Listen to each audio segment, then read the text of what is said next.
અરબ સાગરના ભેજના કારણે આગામી 6-7 દિવસ રાજ્યના ભિન્ન ભાગોમાં હળવાથી મધ્યમ વરસાદની શક્યતા રહેશે.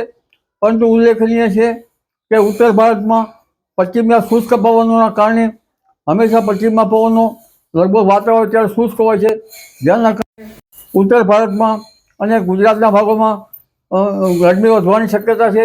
પૂર્વ ભારતના ભાગોમાં પણ ગરમી વધશે. લગભગ ઉત્તર ભારતના કેટલાક ભાગોમાં હીટ વેવ જેવી ગરમી પડી શકે. મહત્તમ ઉષ્ણતામાન 43 ડિગ્રી 43 ડિગ્રી સેલ્સિયસ જેવું થઈ શકે અને ગુજરાતના કેટલાક ભાગમાં મહત્તમ ઉષ્ણતામાન 41 ડિગ્રી સેલ્સિયસ જેવું થવાની શક્યતા રહેશે.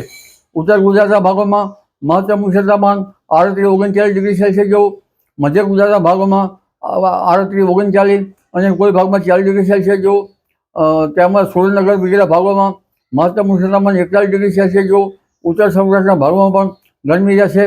કચ્છના કેટલાક ભાગમાં ગરમી રહેશે. દક્ષિણ સૌરાષ્ટ્રના ભાગમાં મહત્તમ ઉષ્ણતામાન 35-36 ડિગ્રી સેલ્સિયસ જેવું અને દક્ષિણ ગુજરાતના ભાગમાં 34 ડિગ્રી સેલ્સિયસ જેવું મહત્તમ ઉષ્ણતામાન રહેવાની શક્યતા રહેશે. પશ્ચિમ સૌરાષ્ટ્રના ભાગમાં પણ મહત્તમ ઉષ્ણતામાન લગભગ 33-34 ડિગ્રી સેલ્સિયસ જેવું રહી શકે.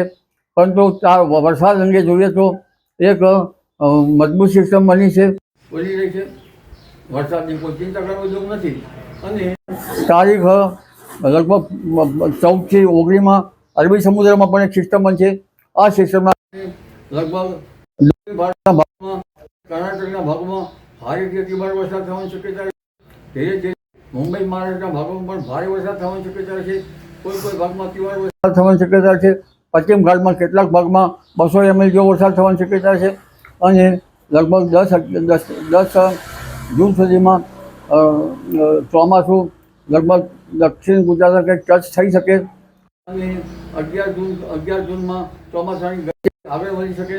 12-13 જૂનમાં લગભગ ચોમાસું દક્ષિણ સૌરાષ્ટ્રના ભાગોમાં અને દક્ષિણ ગુજરાતના ભાગોમાં આવી શકે. અને 13 જૂન બાદ લગભગ પૂર્વ ગુજરાતના ભાગોમાં ભારે વરસાદ થવાની શક્યતા રહેશે. આ વખતે ચોમાસું લગભગ બંગાળ ઉપસાગરમાં પૂર્વીય ભાગોમાંથી આવવાની શક્યતા રહેશે. અને તારીખ 13 બાદ તો કેટલાક ભાગમાં ભારે અતિભારે વરસાદ થવાની શક્યતા છે. પણ તારીખ 14થી 20માં પણ પૂર્વ ભારતના મધ્ય પ્રદેશના ભાગોમાં અતિ ભારે વરસાદ થવાની શક્યતા રહેશે.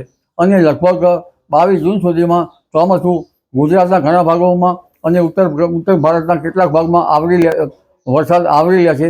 ચિંતા કરવાની જરૂર ચોમાસા અંગે જણાતી નથી. ત્યારબાદ 18મી જૂન પછી બંગાળ ઉપસાગરમાં બીજી સિસ્ટમ બની રહી છે અને આ સિસ્ટમ પણ તેનો માર્ગ પણ ધીરે ધીરે ગુજરાત તરફ રહેશે. 24થી 30-22 તારીખ પછી પણ સિસ્ટમ બની રહી છે.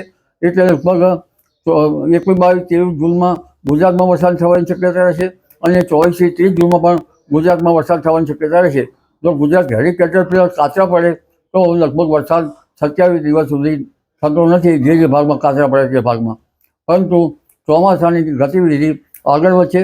ચોમાસાની ચિંતા કરવા જેવું નથી. વૈષ્ણવજન તો